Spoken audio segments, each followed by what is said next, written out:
I'm assuming, and I don't know this to be true because ABC did not grant my request for a post-finale interview, which I found bizarre, but whatever.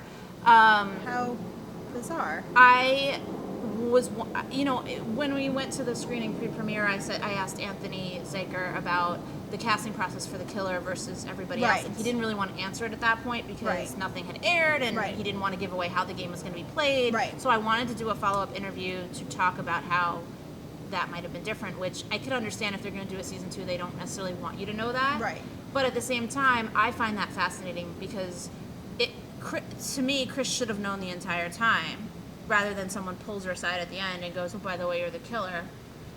So if she had known the entire time, she's playing the game differently, and you can watch for clues. And that's how I was watching the show. I was watching for clues out of the behavior of the contestants. And that's why I thought it was Cam, because there were a couple of times where he was saying things that he really shouldn't have known. And I was like, maybe it was just poorly edited, where like they cut a bunch of stuff away where someone told him or whatever.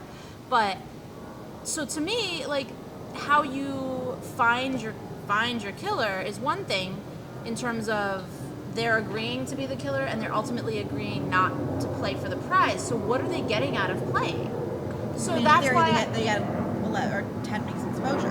Or but she's not. No, but I'm saying, an actor. I'm saying if you are a wannabe, if you're like a and maybe she is. I don't know. Yeah. For season 2, but that's dumb because then you're gonna have people that are recognizable. Like when this show started, I thought people looked familiar as it was. No, but I'm saying, for instance, you get someone who's literally just their first audition. Say someone who's not, who wants to be an actor who's never done it before.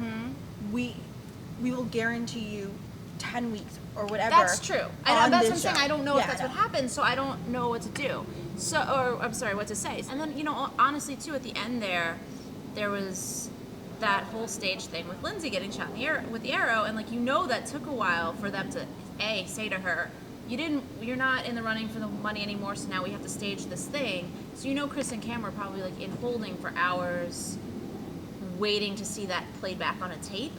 Or so, I kind of wonder if, and this is just literally something that if they shot a version with everybody, or I was going to say if they said, just so you know, you're going to watch this, and this is Lindsay being shot with an arrow. We're going to film it later because we don't have time.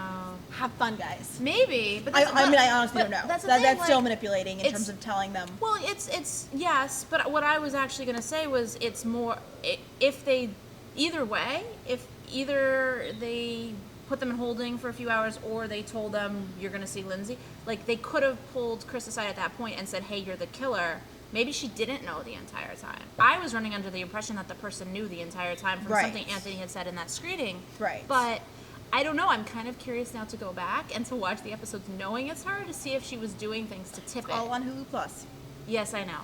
But I don't know that Wait, that's not normal to I go care back that much. Do you know what I mean? Yeah, I care about a lot of shows. When Dexter ends, I fully prepare to start from the beginning again and watch it in one sitting as a full character arc. I don't know that Whodunnit has that you appeal. Literally watching it in one sitting like a trucker marathon, like they do for the Lord of the Rings. Did you not know how I did Lost when I did Lost? No. A couple years ago, I did 6 seasons of Lost in 6 days, leading up to the series finale. Right.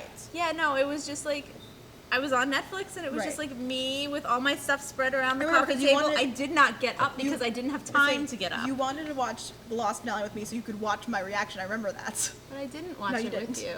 I know, so I don't know what happened. Because you wanted to observe me, and I was like, "That didn't happen."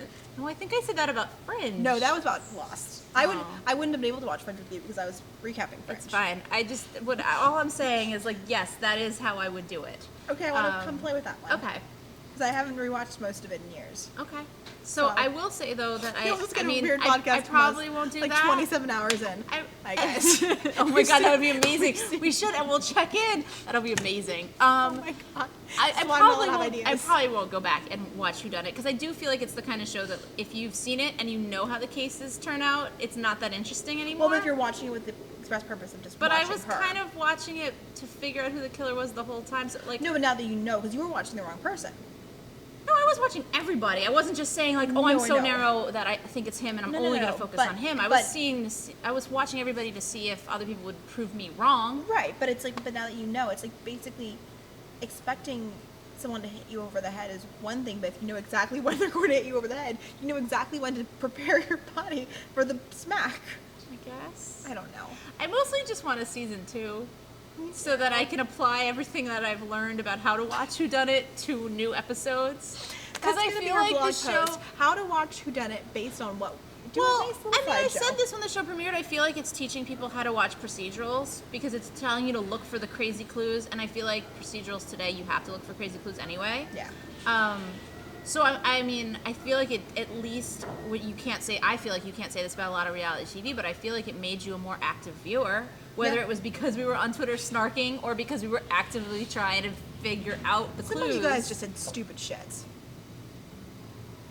I thought it was amusing. Oh, it was amusing. It was. Don't get me wrong. It was massively amusing. But being shocked that there are cameras that are watching you when you have a camera. I think you forget. I mean, I think you do forget to a degree the cameras, and I think you do underestimate some of the things that they'll do on a show like this, especially a first season show like this. Like, I don't think they would have expected horse throwing people, throwing someone off, and you're under surveillance when you are living in a place that is not. Yeah. It's not like they're living at their homes and are shocked by the cameras in their flower.